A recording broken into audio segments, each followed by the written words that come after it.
పెద్దముడియం మండలంలో దారుణం చోటు చేసుకుంది. మండల పరిధిలోని ఉప్పలూరు గ్రామ శివారులో ఒకేసారి 9 నెమళ్లు వాగు పక్కన చనిపోయి పడి ఉన్నాయి.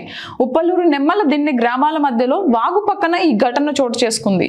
విషాహారం తిని చనిపోయే లేకుంటే ఎవరైనా చంపి పడేశారా అనే అనుమానం స్థానికుల్లో ఉంది. అటవీ శాఖ అధికారులు నెమళ్ల మృత్యువాత గురించి ఆరా తీయాలని స్థానిక ప్రజలు కోరుతున్నారు.